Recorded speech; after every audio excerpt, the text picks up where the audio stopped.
मैं जवान हो चुकी थी, मगर माँ मेरी शादी नहीं करती थी। मैं अपनी माँ से बहुत तंग थी, बल्कि माँ तो मुझे घर से बाहर भी ना जाने देती। एक रोज मैं माँ से छुपकर एक अल्लाह वाले बुजुर्ग के पास अपने लिए दुआ करवाने चली गई। मगर जैसे ही उस बुजुर्ग ने मुझे देखा, उसकी आंखें लाल हो गईं और चीखते हुए कहने लगा, तेरी वजह से तेरे घर वालों पर आजाब आएगा, जा चली जा। ये कहकर वो बुजुर्ग अपनी जगह से उठकर भाग गया। मैं परेशान हो गई। मुझे लगा ये बुजुर्ग पागल है, मगर मैं जैसे घर में दाखिल हुई तो मेरे सर पर आसमान टूट पड़ा, क्योंकि मेरा नाम सहरिश है। मैं दुनिया की उन खुशकिस्मत लड़कियों में से एक हूँ जिनके पास पैसा और खूबसूरती जी भर के मौजूद थी। लेकिन कहते हैं ना कि दुनिया में कोई भी पूरी तरह खुशकिस्मत नहीं हो सकता। मेरे साथ भी ऐसा ही कुछ हुआ था।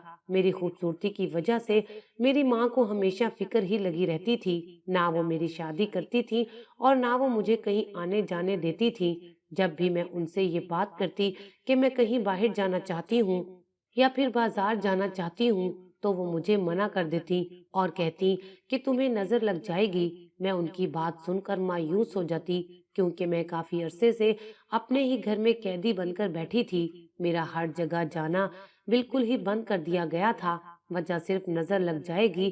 पहले ऐसा नहीं था। बचपन में भी मैं बहुत ज्यादा खूबसूरत थी, मगर तब मैं हर जगह जा सकती थी। मैं सोचती कि बचपन में तो मुझे कभी नजर नहीं लगी, तो फिर अब नजर क्यों लगेगी।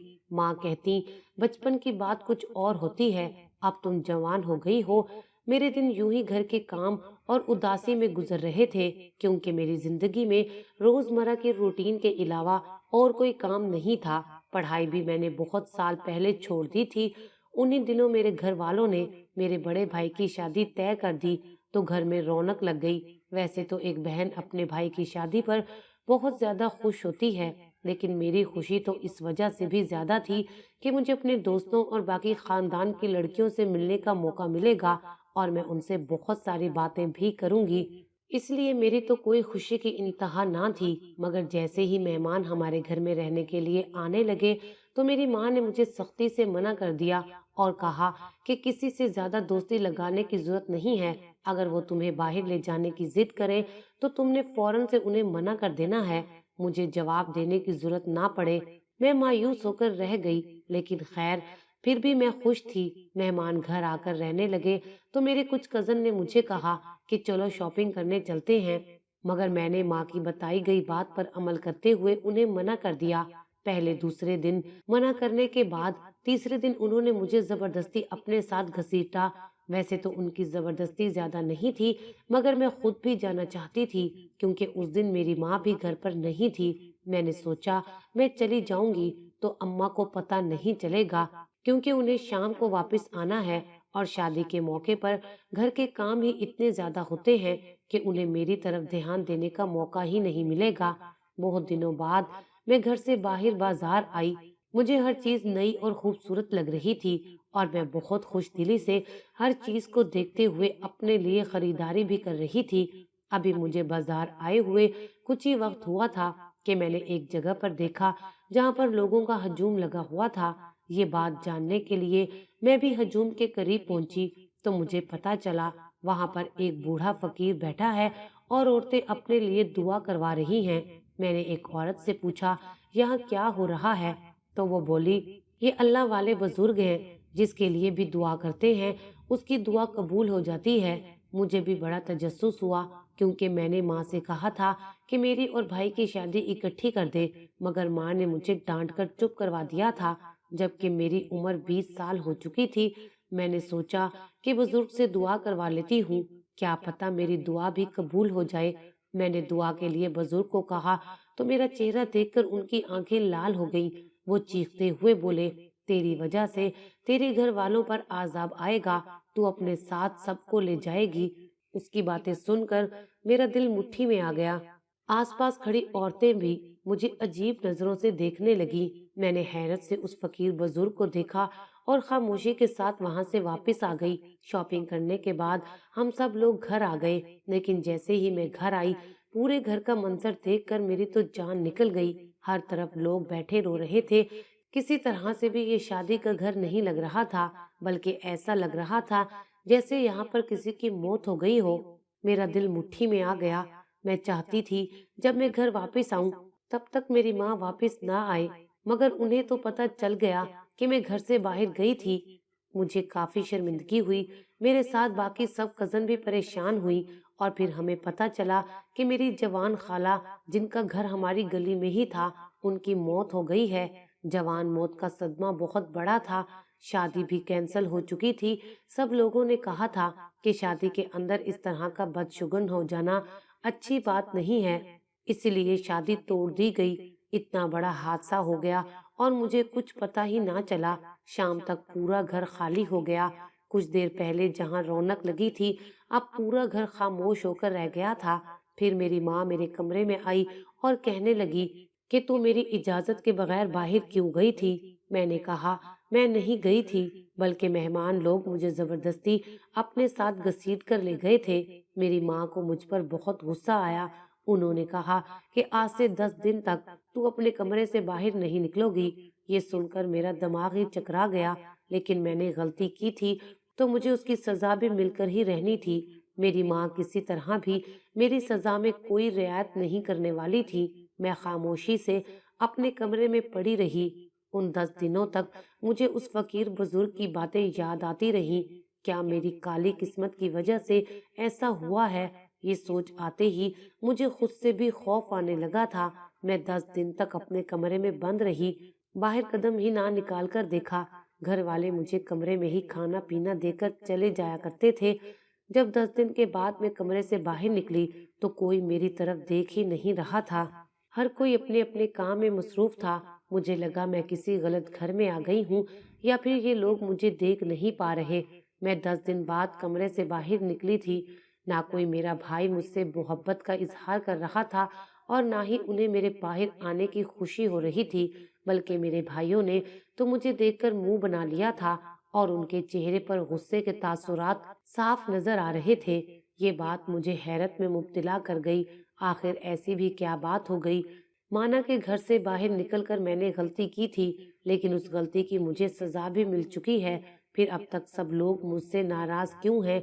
क्या वो शादी में मौत की वजह मुझे समझ रहे हैं? मैं इन्हीं सोचों में गुम थी कि मेरी माँ मेरे पास आई और एक चादर देकर कहने लगी, अब तुम्हें ये चादर हर वक्त पहनकर रखनी है। मैंने हैरत से अबाया नुमा चादर को देखा। मैंने कहा, माँ, अब तो मैं अपने घर के अंदर ही हूँ और यहाँ कोई गैर मर्द भी नहीं, तो फिर मुझे चादर लेकर रखने की क्या जरूरत है? माँ ने कहा, ज्यादा अपना दिमाग चलाने की जरूरत नहीं है। जो तुमने करना था वो कर दिया, तुम्हारा तो कुछ भी नहीं बिगड़ेगा। माँ का कलेजा इतना सख्त था कि मैं कुछ पल के लिए गूंगी हो गई। मेरी माँ ने कभी मुझसे ऐसे लहजे में बात नहीं की थी। मैंने खामोशी से वो चादर लेकर खुद पर ओढ़ ली। शाम से पहले ही मेरी माँ ने मुझे कहा कि दोबारा अपने कमरे में वापस चली जाओ। आज के बाद तुमने अपनी जिंदगी में यही रूटीन बना लेनी है। सुबह 10 बजे से पहले अपने कमरे से बाहर नहीं निकलना और शाम होने से पहले ही अपने कमरे में वापस चली जाना है। उनका हुक्म सुनकर मैं दंग रह गई। क्या ये अब भी मुझे उसी गलती की सजा दे रही हैं? हालांकि मैं तो सजा काट कर आ चुकी हूँ, मगर मैंने फिलहाल अपनी माँ से कोई बहस ना की, क्योंकि मैं जानती थी उस वक्त सभी लोग मुझ पर गुस्सा करेंगे। मैं खामोशी से अपने कमरे में पड़ी रही। अचानक रात के वक्त हमारे घर में झगड़ा शुरू हो गया, क्योंकि मुसलसल ऊंची आवाजें आ रही थी। हमारे घर में कोई भी ज्यादा ऊंची आवाज से बात नहीं करता था।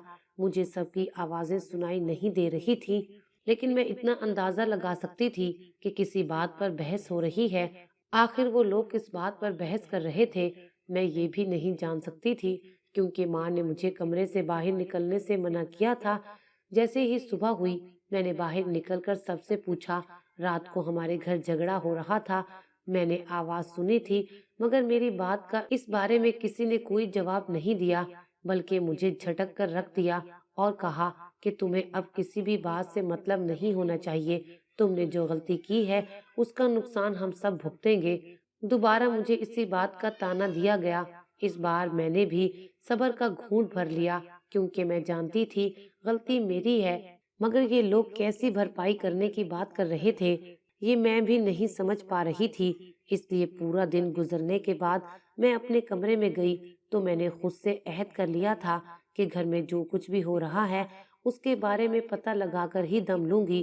آخر میری وجہ سے ایسا بھی کون سا پہاڑ ٹوٹ پڑا تھا؟ میں نے گھر سے صرف بازار تک جانے کی غلطی کی ہے، وہ بھی ماں صرف مجھے اس لیے منع کرتی تھی تاکہ مجھے نظر نہ لگ جائے۔ نظر لگے گی تو مجھے لگے گی، اس کے لیے سارا خاندان مجھ پر کیوں غصہ ہو رہا تھا۔ جیسے ہی رات ہوئی دوبارہ مجھے اپنے گھر سے جھگڑے کی آوازیں آنے لگی تو میں اپنے کمرے کو کھول کر باہر نکل آئی۔ ویسے تو میرے ماں باپ اور باقی سب کو یقین تھا کہ اگر انہوں نے مجھے بولا ہے کہ میں بند ہو جاؤں تو میں بند ہو جاؤں گی، کیونکہ پچھلے بہت دنوں سے میں ایسا ہی کر رہی تھی۔ لیکن آج میں یہ یقین توڑ کر کمرے سے باہر نکل آئی تاکہ پتہ لگا سکوں کہ آخر ماجرا کیا ہے۔ پلر کے پیچھے چھپ کر میں حال میں دیکھ رہی تھی جہاں میرے سارے گھر والے موجود تھے، اور ان سب کے درمیان ایک آدمی سفید شلوار قمیض میں سر پر پگڑی رکھ کر بیٹھا ہوا تھا۔ میری ماں کا منہ ایسے ہو رہا تھا جیسے ابھی رو پڑیں گی، جبکہ میرا باپ سر ہاتھوں میں گرائے بیٹھا ہوا تھا۔ مجھے سمجھ نہیں آ رہا تھا یہ سب لوگ زیادہ پریشان کیوں ہیں۔ وہ آدمی جو میں نے پہلی بار دیکھا تھا وہ میرے گھر والوں سے بدتمیزی کر رہا تھا، جس پر سبھی لوگ بہت زیادہ غصہ ہو رہے تھے۔ مجھے سمجھ نہیں آ رہا تھا یہ سب کچھ کیا ہو رہا ہے اور یہ آدمی کون ہے، مگر میں اتنا ضرور سمجھ گئی تھی کہ معاملہ بہت زیادہ سنگین ہے۔ اسی وجہ سے یہ لوگ مجھے کمرے میں بند کر رہے ہیں، ورنہ میرے گھر والوں نے کبھی بھی میرے ساتھ ایسا سلوک نہیں کیا تھا۔ کچھ سوچ کر میں اپنے کمرے میں آ گئی اور پھر میں نے سوچ لیا میں اس آدمی کے بارے میں پتہ لگا کر ہی رہوں گی۔ پریشانی میں مجھے نیند نہیں آ رہی تھی، پھر بھی میں نے سونے کی کوشش کی تو نیند آ گئی۔ صبح میری نیند کھل گئی۔ چونکہ میری ماں نے مجھے باہر نکلنے سے منع کیا تھا اس لیے میں ان کی بات نہ مان کر باہر نکل آئی۔ آخر صبح سویرے مجھے کمرے سے باہر نہ نکلنے کا حکم کیوں دیا گیا تھا، میں یہ دیکھ کر حیران رہ گئی کہ میرا جو گھرانہ 8 بجے سے 10 بجے کے درمیان اٹھتا تھا وہ آج صبح سویرے ہی اٹھ کر باہر نکلا ہوا تھا، اور وہ آدمی بھی اٹھ کر منہ ہاتھ دھو رہا تھا۔ یہ میرے گھر میں کیا ہو رہا تھا؟ مجھے کچھ خبر نہیں تھی۔ کچن سے بھی آوازیں آ رہی تھیں، اس کا مطلب تھا کہ ناشتہ بن رہا ہے۔ مجھے سمجھ آ گئی تھی کہ اب خاموشی سے ایک طرف کھڑا رہ کر تماشا دیکھنے سے کچھ نہیں بنے گا، اس لیے میں نے سب کے سامنے جانے کا فیصلہ کر لیا۔ لیکن مجھے نہیں معلوم تھا میرا سب کے سامنے اس وقت جانے کا فیصلہ کس قدر غلط ثابت ہوگا۔ جب میں اس آدمی کے سامنے گئی اور اس سے کہا کہ آپ کون ہیں، میں نے تو آپ کو پہلے کبھی نہیں دیکھا۔ میری آواز سنتے ہی پورا گھرانہ سکتے میں آ گیا۔ میری ماں کے ہاتھ سے دودھ کا برتن چھوٹ گیا۔ پھر میں نے اپنے سارے گھر والوں کی طرف دیکھا۔ میں نے کہا کہ آپ لوگ اس سے اتنا کیوں ڈر رہے ہیں؟ میں نے کل رات بھی آپ لوگوں کو دیکھا تھا۔ ابھی میرا سوال پورا نہیں ہوا تھا کہ میری ماں نے آگے بڑھ کر مجھے ایک زوردار تھپڑ مار دیا اور کہا، بدذات، اب تمہیں اپنی ماں کی باتوں کا مان رکھنا بھی بھول گیا ہے۔ میں نے کہا تھا کہ اپنے کمرے سے باہر نہیں نکلنا، مگر تو نے ہمارے سر میں خاک ڈلوانے کی کوئی کسر نہیں چھوڑی۔ ابھی میری ماں کی بات پوری نہیں ہوئی تھی کہ اس آدمی کی آواز پورے گھر میں گونجنے لگی۔ وہ کہنے لگا، میں تم سب لوگوں کو جیل کروا دوں گا۔ تم نے اس لڑکی کو چھپا کر اچھا نہیں کیا۔ اب اس لڑکی کو مجھ سے کوئی نہیں بچا سکتا۔ میں تو پہلے ہی جانتا تھا کہ یہ زندہ ہے۔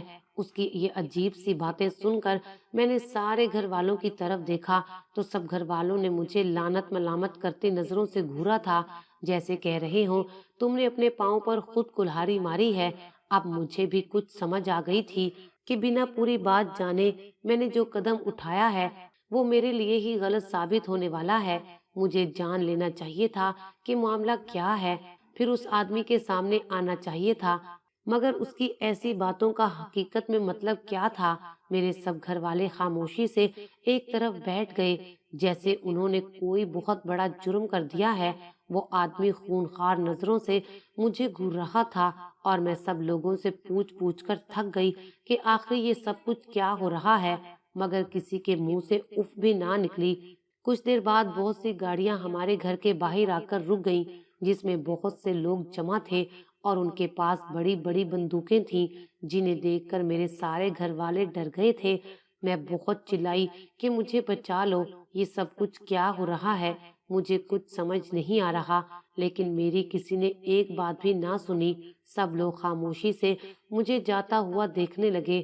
وہ مجھے لے کر چلے گئے تو مجھے لگا اب تو شاید میری موت پکی ہے، کیونکہ اس آدمی کی باتوں سے ایسا ہی لگ رہا تھا کہ وہ مجھے مار کر ہی دم لے گا۔